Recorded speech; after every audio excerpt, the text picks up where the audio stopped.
gentlemen, welcome back to another very special, as always, episode of the Hyper Conscious Podcast. We have a very special guest today. He is an entrepreneur, and he's the author of Reality Unveiled, the hidden keys of existence that will transform your life and your world. It is currently transforming my life and Alan's life, and we're going to pass that on to the world. We are sitting down with the one and only Ziad Masri. How are you doing, my friend? I'm doing great. Thank you guys for having me. Love the energy. Absolutely. We appreciate you taking the time. I know you're, what are you, 7 hours ahead, 8 hours ahead of us? Yeah, 8 hours in Dubai. So it's burning the candle here. But it's all good. I'm happy to be here. Oh, we appreciate it. I wanted to, so this is where you are today. You're an entrepreneur. You're a best-selling author of a game-changing book. Obviously, it didn't start out this way. Something I keep seeing from you is like 15 to 20 years of searching, right? Who were you before? Who was the Ziad before he was the man that we're talking to today? I can hardly recognize it. There's still aspects there. Yeah, so I'll just kind of give you this little bit of a quick rundown. I was born in Lebanon, and from a very young age, I had this questioning inside of me about the purpose of life. I remember like a specific incident at 7 years old. I was about to jump into the tub and I was contemplating, what there was before the universe was created and how there could even be nothing and who's there to witness the nothingness. So I'm like, even from a really young age, I had these questions. And then as I grew up, this kind of split formed inside of me. One part of me, basically, I moved to Canada and then I moved back to Lebanon and so forth. But one part of me really wanted the worldly stuff. That I was ambitious. I wanted success. I wanted to make a lot of money and all that stuff. I wanted to go to the best schools and, do all that thing. And another part of me was like, and then what? You do that and then you have a family and then you die. What was the point of it all? So it's just part of me was like, something was nagging at me, like, but what's the point? Like, there's got to be something more. And this kind of dichotomy inside just that was the whole journey for me. It was the back and forth kind of inner war, I would say, between those two things. Now, ultimately, they can be resolved and they don't have to conflict. And we could talk about that. But the way I went through the journey, it was like I'd focus hardcore on my career and all that stuff. And then I'd be like, what's the point? Then I'd go turn within and go deep into the spirituality. And then I'd hit some kind of a wall and unconscious fear would come up and I'd fly back the other way. That was kind of how things were. But who I was, like I mentioned, very ambitious and so forth, but I was also very angry.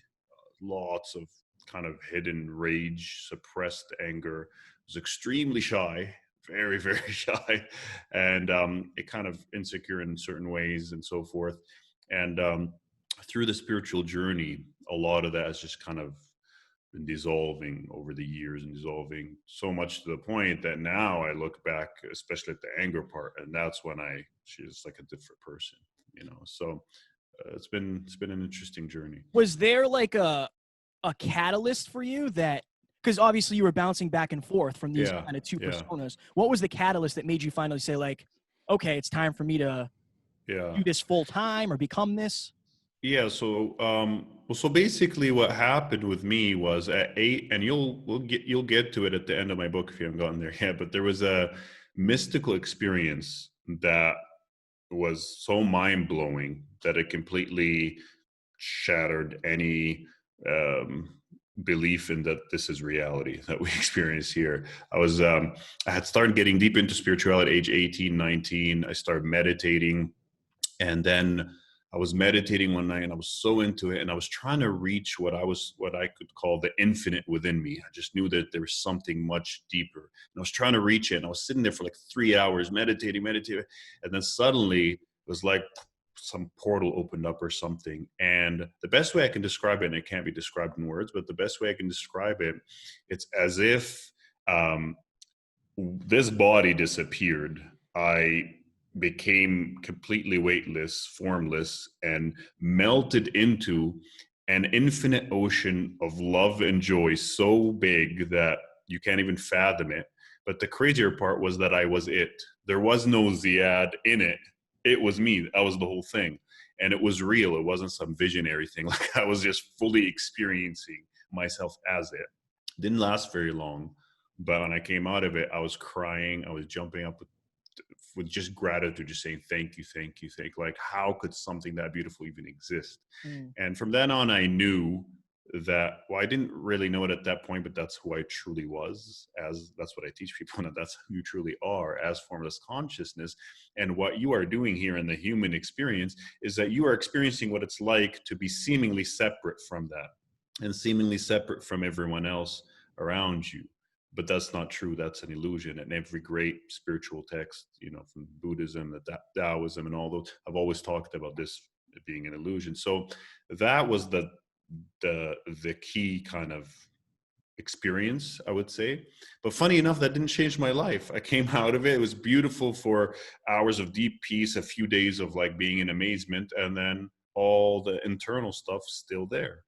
And all the anger and all the stuff from childhood and all these things are still there. And so it was just a long process after that. I kept meditating for years trying to get back to that experience. Couldn't do it. I got close 5 or 6 times, and my mind would come in and it was, there's no chance. And then I realized it wasn't about getting back to that as an experience. It was about embodying the quality of that love and that joy and that peace into the human to live through that. And that became kind of my purpose overall. So Going deep. that's kind of how it happened.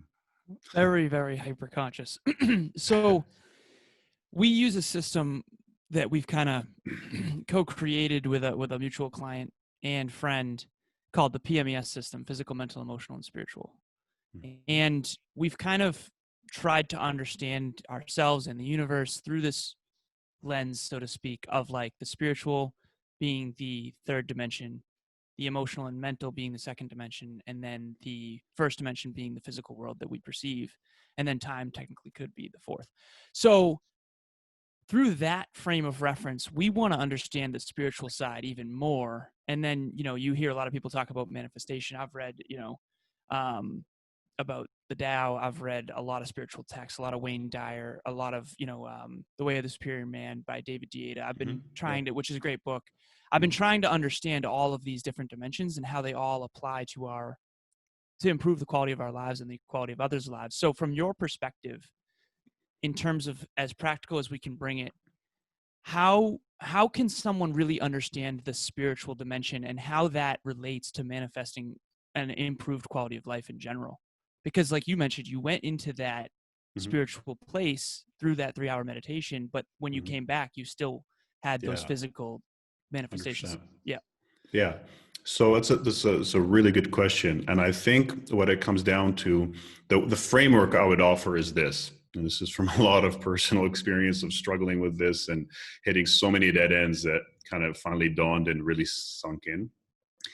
The typical way the vast majority of humanity, and even those that are deeply spiritual, go about the spiritual path, which ends up, unfortunately, being the inefficient route, and it's the exact route I went through, so I'm not judging, it's just usually that's what happens, is that we believe ourselves to be this limited human being that is trying to reach some better, more perfected state in the future by working on ourselves, all right?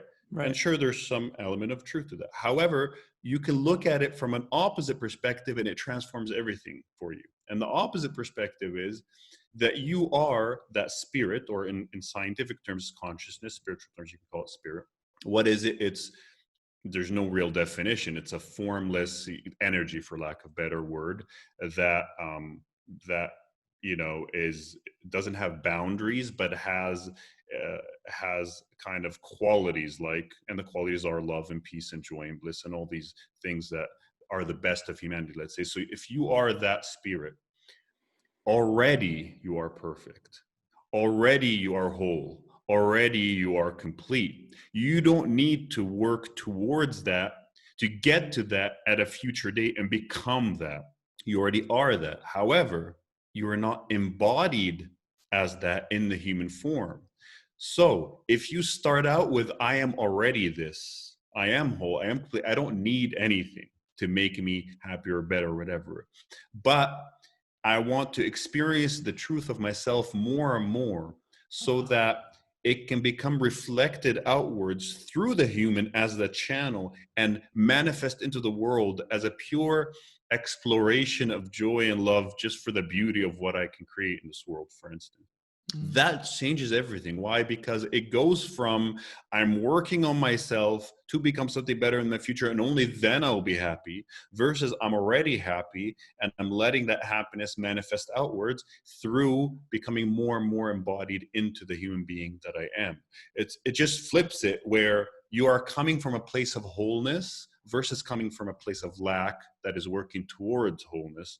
And I genuinely believe that's the actual truth. It's not just a nice little trick to flip things around. It's actually what's true, in my opinion. And I think that changes everything. And then, so what does that mean, to be more specific? Because you wanted something practical. To be more specific, that means you do inner work, you do inner child work, you do shadow work, you process the repressed emotions from childhood that you didn't know how to cope with. You do energy work. You do all this kind of work that, you know, people do, but you do it with a different attitude and state of being that is not coming again from a place of lack, like, oh, I'm unhappy, so I need to do this to become happier. It's just more of a joy to do them, to express more of your true self. And when that occurs, that lightens up the process so much that it just flows and things start opening up, and it expands you so much faster and farther than you ever imagined. So I think that's how I would look at things. In the preamble, you said something about, you know, I just want things to come through me. Like, no ego, no ulterior motive. Just I want them to come through me. For you, what has your experience been with your ego? Right? Because I'm sure a lot of anger-based decisions are made out of ego. Oh yeah. And I guess, what was that process like for you to say, like, I think most people are reactive, and that's ego. If you say something, I have to say, like, no, Ziad, you're wrong. Mm-hmm. Like, that's ego, right? So how do you start to unwind that yarn ball? Well, I'll just say something up front. It's still happening. So it's not like I'm beyond ego. It still occurs and it's there. I've just become much better at noticing it and not falling for its traps as often. Basically, I still do, but it just gets less and less and less. And so the way to do it is through awareness. It's through actually taking a witness standpoint. And practically, the way I teach people to do it practically is actually to literally feel as if you are the presence almost behind your body, or above your body, or however you want to visualize it or feel it out for yourself.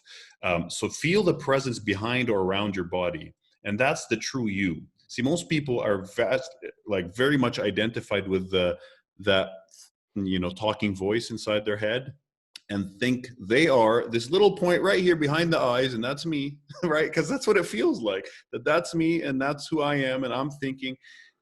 When you become the witness behind that, you notice those thoughts and you realize they're not you.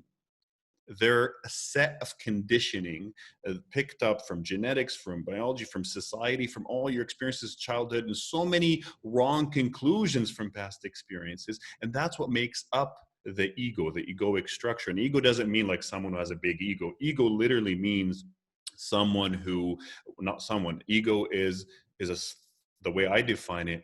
It's a thought process, not even a real thing. It's a thought process that is grounded in the idea of separation, that I am separate from you, I'm separate from the universe. So at its core is fear. And that's why there's anger. It's always trying to defend itself. That's why if you said something, quote unquote, hurtful, I'd be like, no.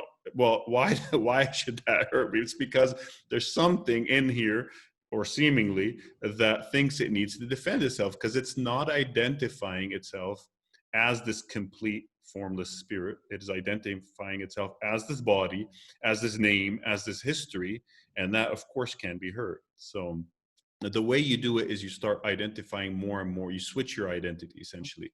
Identify more and more as the witness that notices the thoughts and realizes that's not me, versus thinking and believing every single thought in your head, which is usually what we tend to do. I call it the pinball analogy. Alan and I have talked about this. Like, something will happen, you hear something, and you want to say the first thing that comes to your mind. And I always say, like, let it pinball a couple times, because the junk's going to fall off. And that's you want to screw up a relationship, say the first thing that comes to Oh, mind. yeah, absolutely. Especially in relationships. That's why relationships are beautiful, because they act as these amazing mirrors Right. to kind of show you how much ego you have left. What's the And goal for you in a yeah, relationship? Like, yes, just as like a top line thing, like, why does Ziad get into relationships?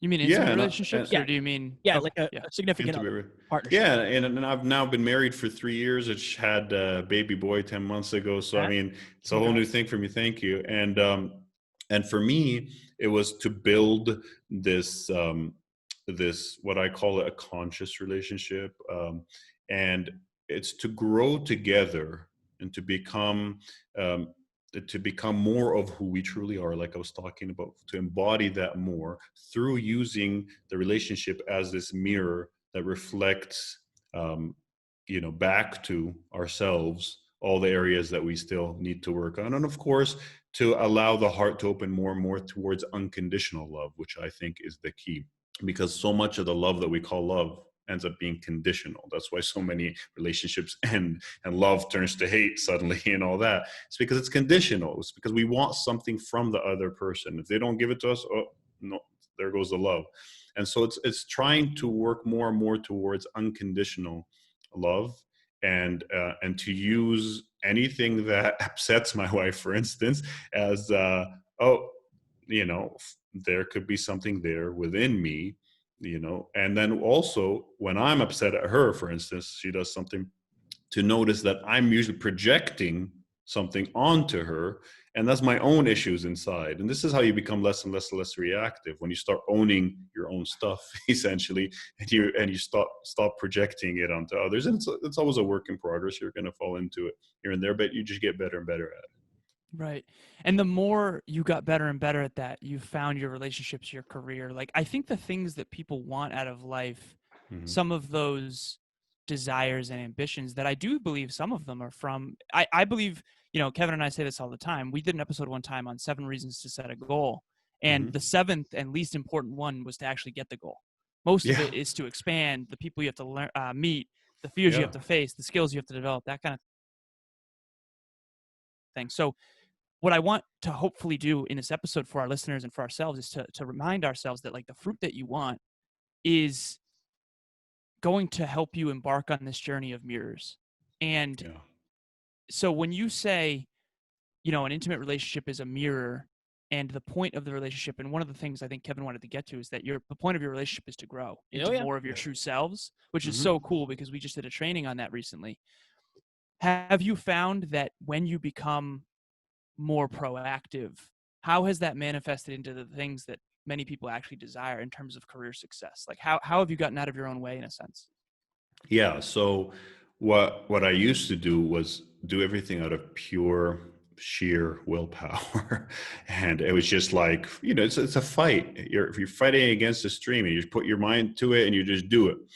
What I've learned, and this is kind of my favorite quote unquote technique, but it's really just a way to live, is drop from head to heart. Drop from head to heart. And what I mean by heart is, I don't mean the emotional gut, because a lot of those emotions are actually, there's thoughts behind them, and those thoughts are just conditioned responses. So you're falling into the same thing. What I mean is spiritual heart.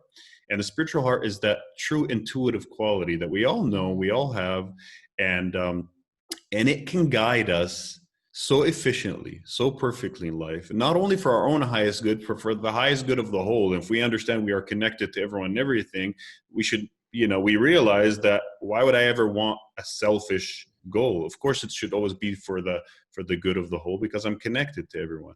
And so once you drop from head to heart, you literally stop making your decisions with the thoughts that come into your head. Now, it doesn't mean you become brainless and stop using your thoughts. It means that first you go to the heart and you feel where it's guiding you, it's pulling you. Maybe it leads you to some resource, a book. Maybe it leads you to decide to contact someone. They give you the information you need, or to meet someone, or whatever. Or then it inspires thoughts, and those thoughts are different. They feel like aha moments. They feel like, versus like, let me figure this out. Let me put my mind to it. That's always just the same cyclical conditioning of the ego. And we think we're coming up with something creative, but we're just reenacting all the unprocessed stuff we have, and it just leads to more issues. And so it's using that intuitive quality of the spiritual heart to lead the mind, right? Make the mind its servant versus the other way around, because right now the mind is imprisoned. Us, essentially. I said this recently, and Kevin and I talked about this on one of the previous episodes we did this week.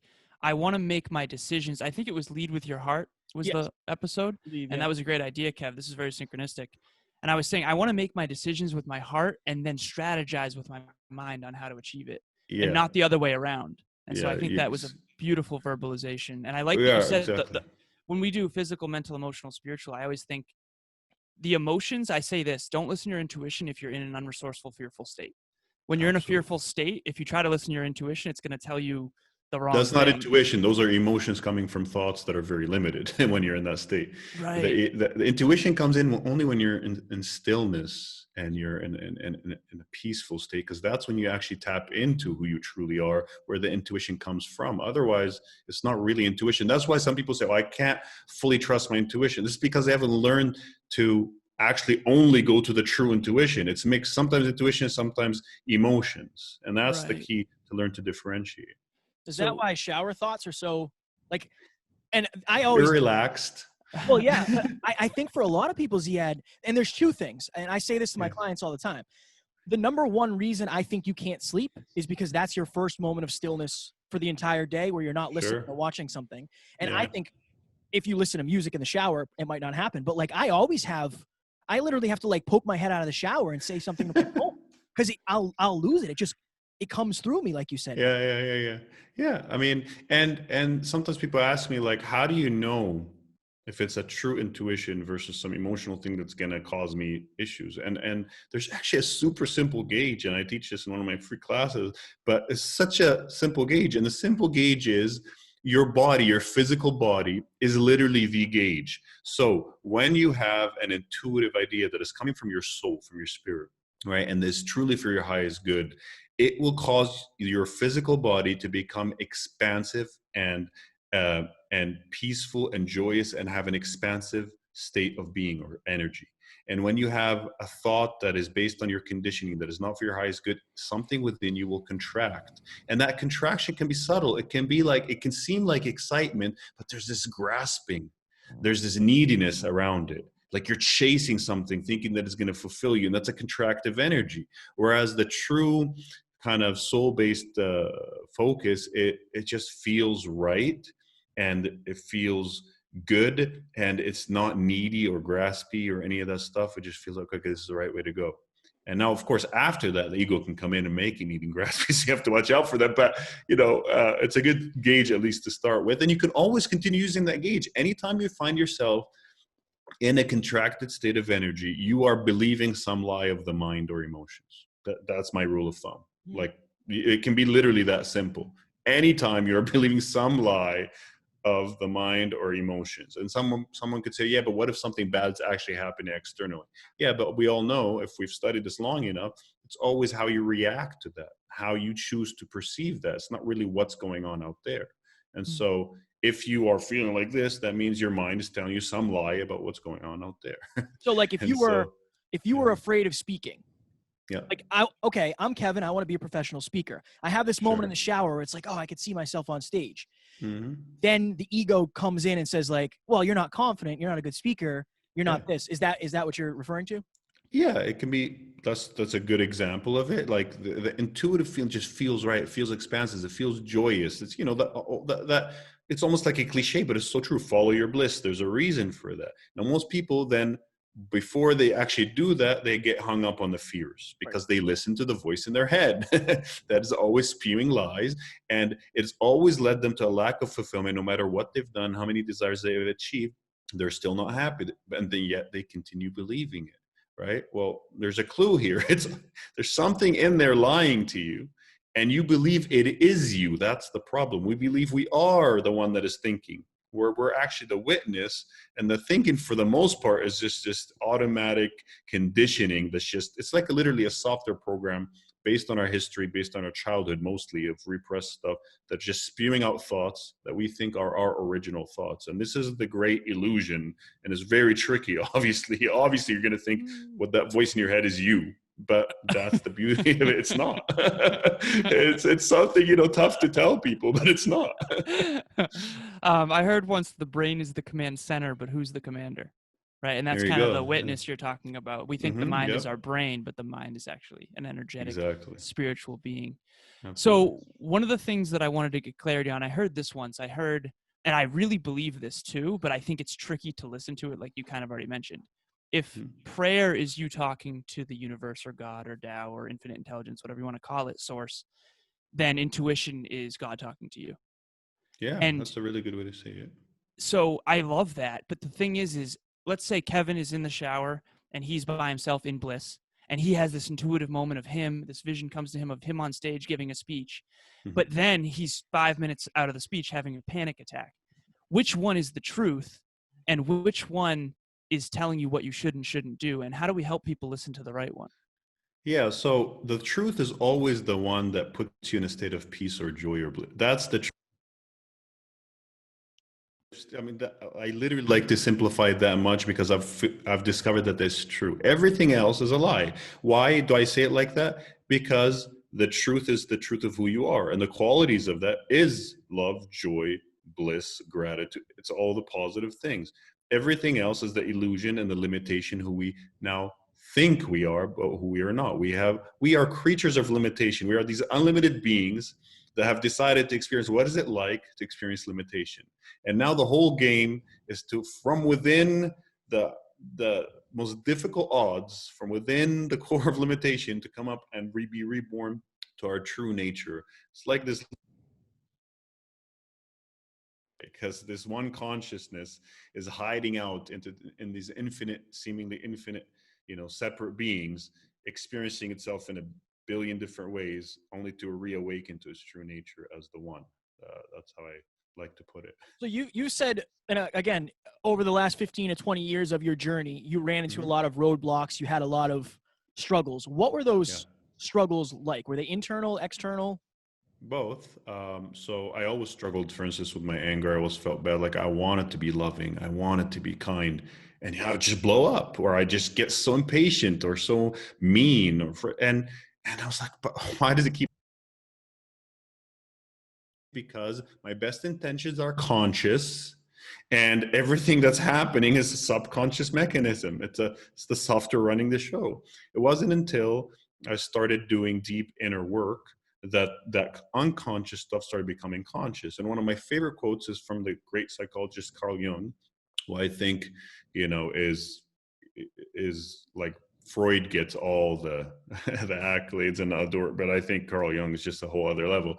But he said something along these lines: you don't become enlightened by imagining figures of light. You become enlightened by making the darkness conscious, meaning that you are already that light.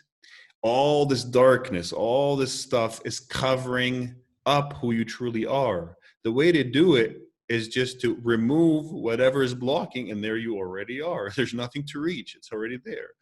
And so that's kind of the process, is to uncover these things and to do this inner work. My biggest breakthrough, I don't know if you guys have explored this stuff before, was when I did ayahuasca. And that was just, I mean, I ended up doing 9 sessions, but that took me, you hear of the proverbial dark night of the soul. I mean, I had a bunch of those. I went into the depth of hell, into the heights of heaven at the same time, each trip lasting 6 to 8 hours. And it was just hardcore. But what it did was it really got me in touch with all this buried stuff, and got me to release a lot of that stuff. So that was internal stuff. But the external struggles was financial, struggling to become successful. I was a stock trader for a long time, and I wanted to be one of the best traders in the world to make a lot of money. And guess what happened? The market became my mirror. That was the relationship. And it would just start triggering all the anger in me, because I wanted it to do what I wanted it to do so I could get what I want to get. And every time it didn't, I would be so angry. And so there's always this resistance. And so there was years of that until I learned to allow success by not having to deserve it, so to say. Like I used to feel bad when I make a lot of money in a short period of time. It's like, oh, it's too easy. Then I learned to reprogram my mind, or it became like, If it's not easy, I'm doing something wrong, because ease means I'm on the right path. Interesting. So I have so many things popping up here. One of the things that I find fascinating, and you mentioned, like, if you're already the light, how do we get rid of the darkness? And earlier in this interview, you talked about how the human, you're trying to become what you already are by amplifying it through this human experience. So one of the things that I think holds people back, and has certainly held me back and Kevin back in the past, is misunderstandings, myth understandings, right? Like 100%, the yeah. lies that we believe. We're reading a Mhm. book in a book club that Kevin's girlfriend's actually hosting, Hyperconscious Book Club. It's called The Biology of Belief by Bruce Lipton. I'm sure you've Yeah, heard of no, it right. and or Mhm. read it. And we often run into, between interviews and coaching and speaking, there's so many myth beliefs that hold us back, like misunderstandings. What have you found to be the most common misunderstandings that are holding people back from manifesting the life that they actually want? Like, I know we've already talked about a few of them, but what are the Yeah. common ones that you find that are most often just holding people back? Okay, so I'll have a couple for you.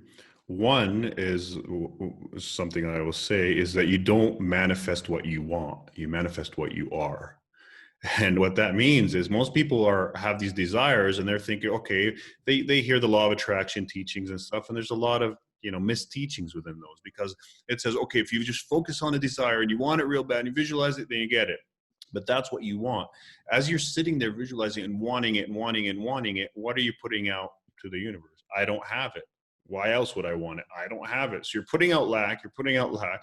What are you going to get back? So that's number one. You're in a state of wanting, of desiring, and what you end up getting back is like that, more of that neediness or graspiness. Now, someone could say, well, how could you grow? How could you be productive? How could you have successes if you didn't have that desire? I'm not saying don't have that desire.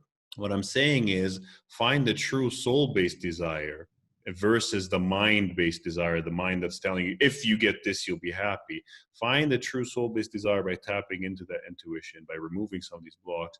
And then from there, that ends up flowing much more organically and intuitively without that energy of lack. But of course, when I say you manifest what you are, what I mean, what are you? You are your state of consciousness, and that is conscious and subconscious. So once again, it goes back to doing the inner work. So that's one thing. You can visualize, you can do affirmations all you want. If you don't do the inner work to remove your limiting beliefs, to heal your shadow aspects, all the things you dislike about yourself that you kind of push away into the unconscious, to do some inner child work, that kind of stuff, you're going to keep attracting that no matter what you're, wanting. Right. And that's what I discovered. So I had to kind of, and we all have these unconscious of, what is it? It's a unworthiness. We all have that one, and fear and belief and lack and all these things. The more you work on that, the more those dissolve, the more you naturally attract stuff to you without the effort. So that's number one. The second thing, and here's a huge misunderstanding, and this is about, again, manifesting the law of attraction. So we hear all about positive thinking, right? And it's like, how could positive thinking be anything other than positive? Well, there is a trap built right into it. And the trap is that if you think I only have to be positive and all I can think is positive thoughts, what happens is you got this stuff inside that you haven't processed. We all do. And it comes up and it's negative. And you go, oh my God, I can't think that. I'm going to end up attracting that. So let me switch it to a positive thought. What are you doing? You push it back down and you repress it and you try to just think positive thoughts. And what you're not realizing is that is already part of what you are on a consciousness level, and it's already attracting those things to you. So actually the real counterintuitive way is to let it come up, but be the non-judgmental witness of it, right? And so it's actually not about getting rid of darkness, because when you think of it as removing or getting rid of darkness, you're already judging it as bad as something you want to get rid of, which is actually resistance. You're resisting it, and there's a truth in the universe: what you resist persists. So it's actually very counterintuitive. What you want to do is allow it to come up and look at it with compassion.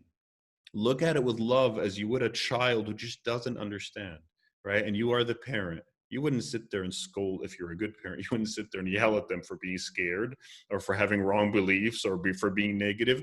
You try to lovingly parent them to try to change it. So that's what you need to do with your negative thoughts. You don't keep them pushed down and just switch them to positive, like in this frantic, fearful way. You allow them to come up, but witness them without judgment and offer love. And what happens mysteriously and miraculously, they start dissolving. And the less resistance you give to them, the less issues they cause you, and they start healing essentially. So those are the two biggest ways. If somebody was to call in right now and say, Ziad, what is one thing I can do today after this interview to start this process? What would be the one thing you would say? Yeah, so I would say sit down, and this is not easy, but try it. There's this little exercise I call shadow voicing. Okay, sit down, grab a pen, grab a piece of paper, and for 5 minutes, get in touch with some whatever part of you that you usually don't like to let come up. But it's the angry part of you, the insecure part, the fearful part, whatever, right? And for 5 or 10 minutes, write as a stream of consciousness without censoring anything, and let it say what it wants to say. Let it be heard, and just start writing from its perspective, right? Just don't worry if it's the most hateful, horrific stuff that you'd be scared to show anyone. Just write it. Let it come out. Let it come out. But simultaneously, as best as you can, try to be the witness that is not judging it, right? Try to just be this loving parent that's letting the child, okay, come up, say what you need to say. And do this exercise and see what it does. What I found is when you do that, there's this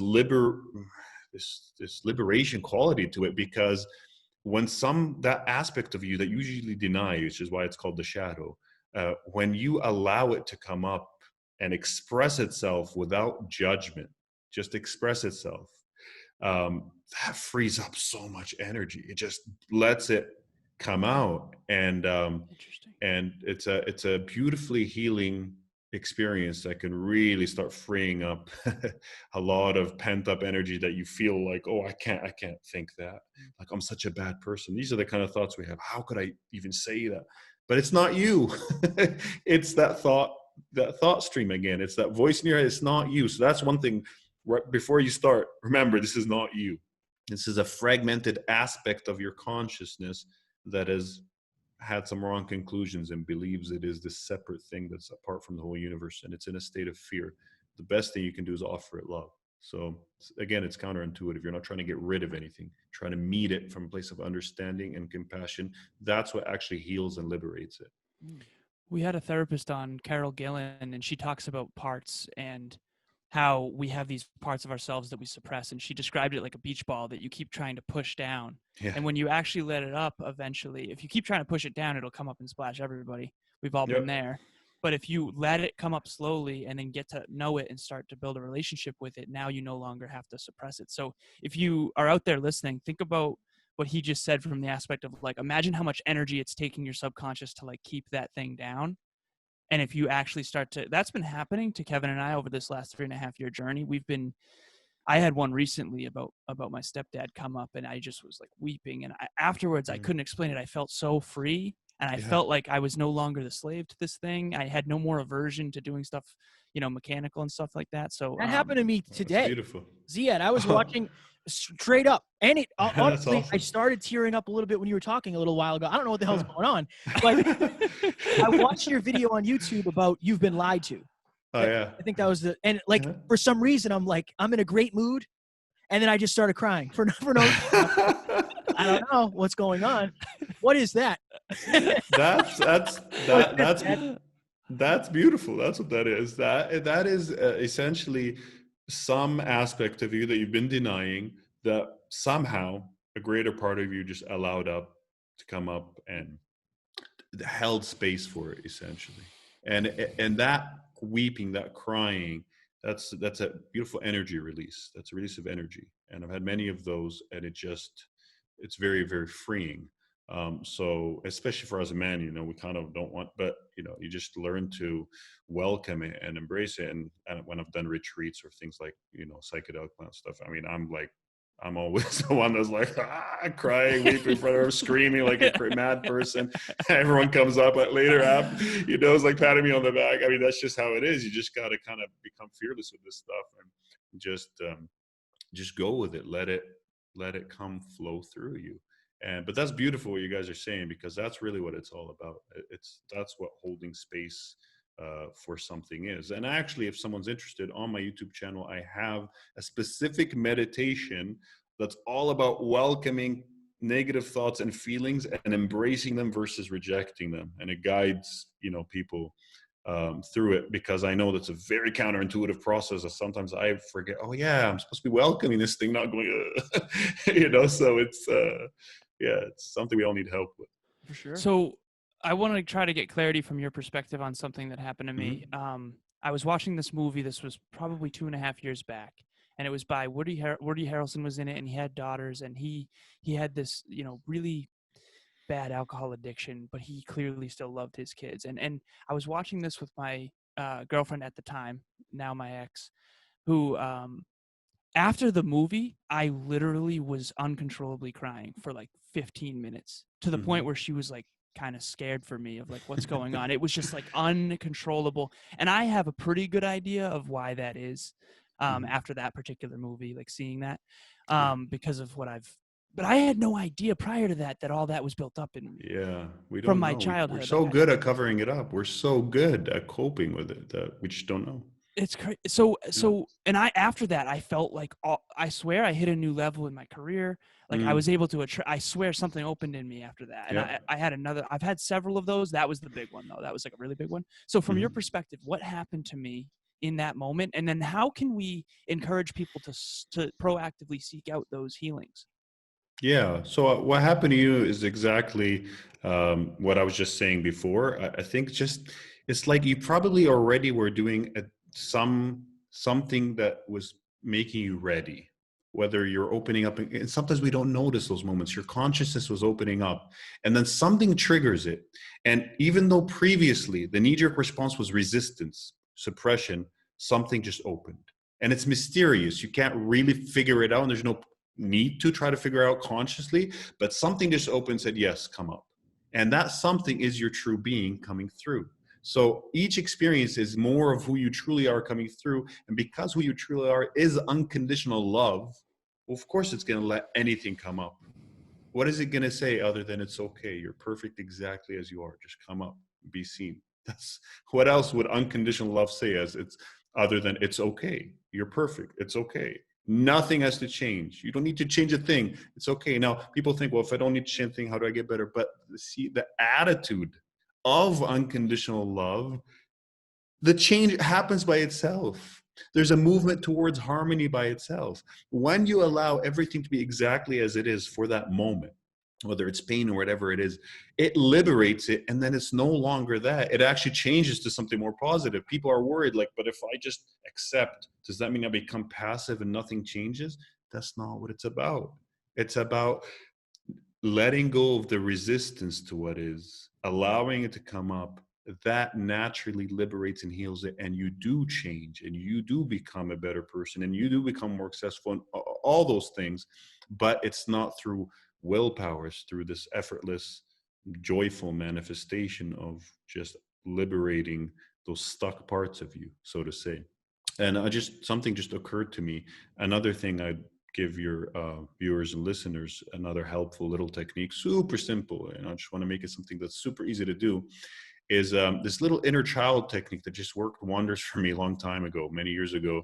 I was stuck in this place. I had achieved so many goals. I had built the dream house, bought the dream car, and all these things. And I was depressed more than ever because I realized, well, and I knew it wasn't going to fulfill me. And then, but I had to go through it to prove it to myself. And sure enough, sure enough, it didn't. And I didn't feel worse in my whole life than after achieving every goal I ever had. And so I'm sitting there on the couch for like 2 weeks, like what the hell is this all about? And a friend of mine, a great guy, he suggested this little inner child technique. And swear to God, within like 2 days, it just opened everything up, and I was just up to a new level. And the simple technique is this: you close your eyes, and for 3 minutes, and the reason why you say 3 minutes is because just start with something tiny that you can do, that there's no resistance to that. For 3 minutes, visualize your child self at whatever age, 2, 3, 4, 5, 6, 7, between whatever, 2 to 7 or something, that those formative years. Visualize your child self and walk towards them, come down, and have a heart-to-heart talk with them. Let them express how they're feeling, whatever is still hurting within them, how they were not seen, how they weren't held, how they weren't loved as they needed to be. Let them talk, and then say the most loving things you can toward them, and genuinely feel it from your heart, and hug them, and really just be there with your child self. And what that does, I mean, I just broke down into tears, and I'm already feeling it again. And it's powerful. It's so simple, but it's like you're meeting this forgotten part of you who just, needed that love, that unfortunately, whether it was your parents or society or whatever, just because they didn't know any better, because they didn't get it either, Right. wasn't able to happen. So that's a very powerful exercise too. In your opinion, so you hear like the obesity rate is this, the divorce rate is this. What is the consciousness rate? Like, how many people actually understand this? I mean, to your level, Yeah. obviously you're far more advanced than us in terms of this, but like, what would happen if everybody just started this journey a little bit, like just dip their toe? Yeah. Well, here's the beautiful thing. So not everyone has to start. There's this thing called the 100th monkey effect. I don't know if you guys have heard of it. But basically, it was an actual experiment done by scientists where they were observing monkeys. And I forgot, there was some behavior that one monkey started to do. Okay. And then another monkey noticed it. I think it was something like started washing their sweet potatoes or something weird. I don't know. Right. And another monkey noticed it and started doing it. Another monkey noticed it, started doing it. Here's a very interesting thing. Once 100 monkeys started doing that same behavior, all of a sudden, every monkey started doing it, even in neighboring islands that were completely isolated from those monkeys, but they were the same species. Interesting. They all started doing the exact same behavior. Now, why? How could that even be possible? Why? Because every species has a collective consciousness. Right. Because truly, it's an illusion that we're separate. We're not separate. We're all connected. Well, humanity has a collective consciousness. And so not everyone has to, quote unquote, wake up. A very small minority of the human population has to wake up to their true nature and start living it. Not just wake up intellectually, understand it, but actually literally start embodying it, living it.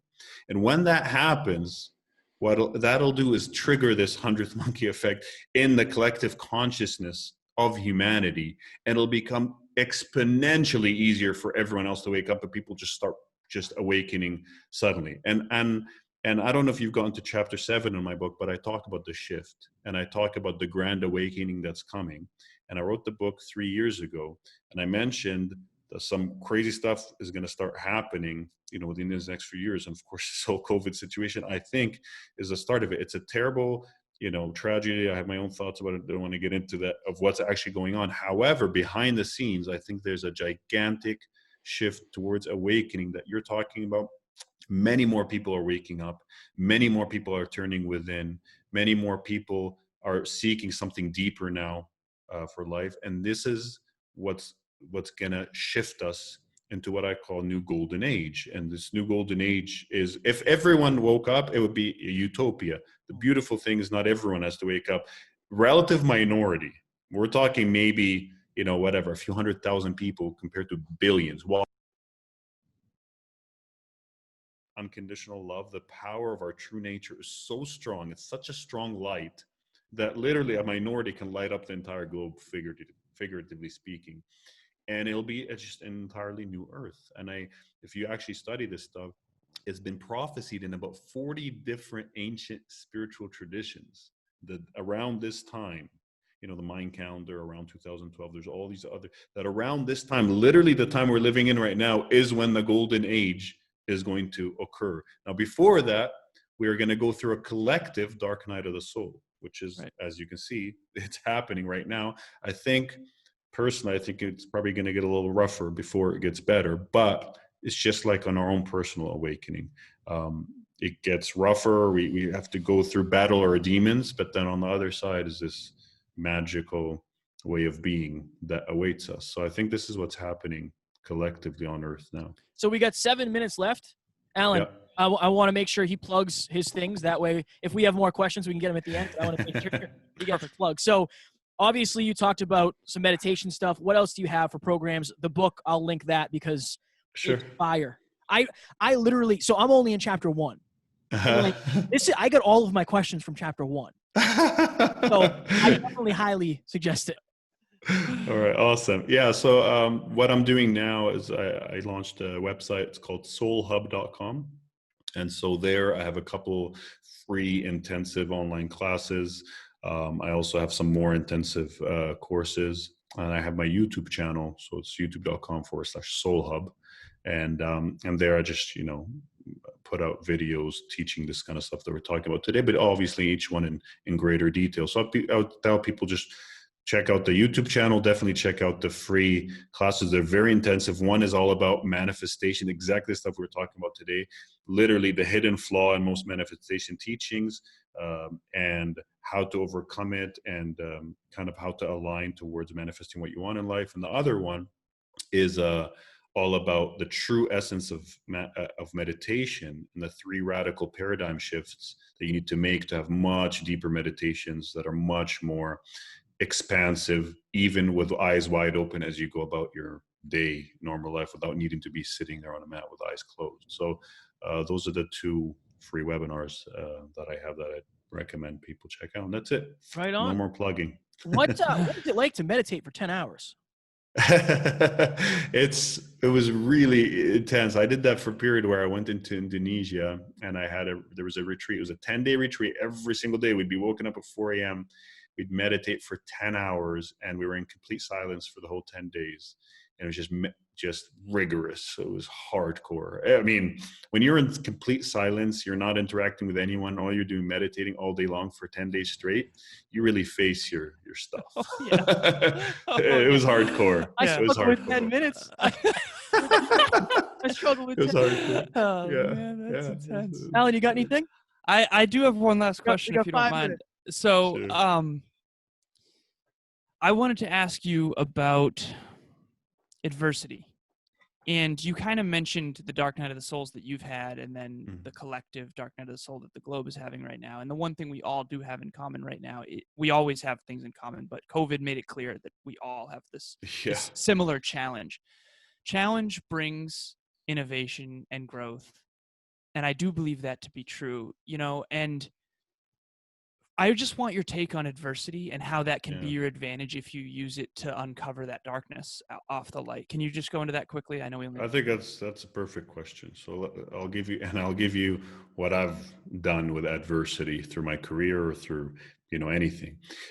So here's how I do it. Instead of looking at adversity as something bad that is happening to me, I try my best, doesn't always work, but more and more, as to look at adversity as something to be literally welcomed. Why? Because you retrace back to, what is my purpose on earth, right? If my purpose on earth is to embody unconditional love, the truth of my being into the world, then any type of adversity can only help me do that. Because why? Because it's going to show me an aspect of me that is not in alignment with my true self, or else it wouldn't even feel like adversity, because there would be no resistance to it.